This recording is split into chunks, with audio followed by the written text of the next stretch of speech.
দক্ষিণ কোরিয়ার কুখ্যাত বিশ্ববিদ্যালয় ভর্তি পরীক্ষা সুনেংয়ে প্রশ্ন অতিরিক্ত কঠিন হয় তীব্র সমালোচনার মুখে পদত্যাগ করেছেন পরীক্ষা প্রধান। বিশেষ করে ইংরেজি প্রশ্নে ছিল কান্টের দর্শন, ভিডিও গেমের জার্গন সহ দুর্বোধ্য সব অনুচ্ছেদ।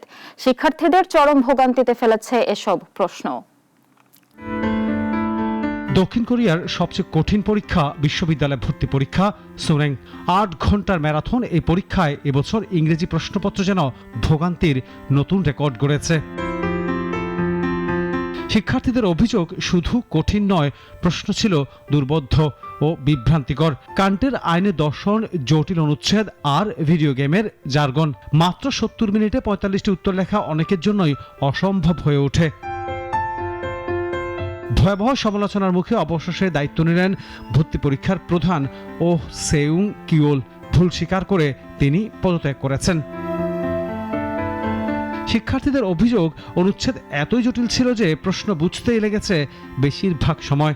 অনেকের মতে উত্তরগুলো ছিল প্রায় একই রকম, শেষ মুহূর্ত পর্যন্ত ছিল দোটানা। তাই আশ্চর্য নয়, গত বছর যেখানে ৬% সর্বোচ্চ গ্রেড পেয়েছিল, এবার তা নেমে এসেছে মাত্র ৩%। শিক্ষাবিদদের মধ্যেও মতভেদ। কেউ বলছেন এই ধরনের প্রশ্ন শিক্ষার উদ্দেশ্যের সঙ্গে যায় না, এতে মুখস্থবিদ্যা আর শর্টকাট নির্ভরতা বাড়ে। কেউ আবার মনে করেন বিশ্ববিদ্যালয়ে জটিল পাঠ্য সামাল দেওয়ার প্রস্তুতিই ছিল এর উদ্দেশ্য। ১৯৯৩ সালেও সুনেং চালুর পর ভুল প্রশ্নের দায়ে আগেও পরীক্ষা প্রধানদের পদত্যাগ করতে হয়েছে, কিন্তু অতিরিক্ত কঠিন প্রশ্নের জন্য এবারে প্রথম কোনো প্রধানকে বিদায় নিতে হলো। ডেস্ক রিপোর্ট, নাগরিক।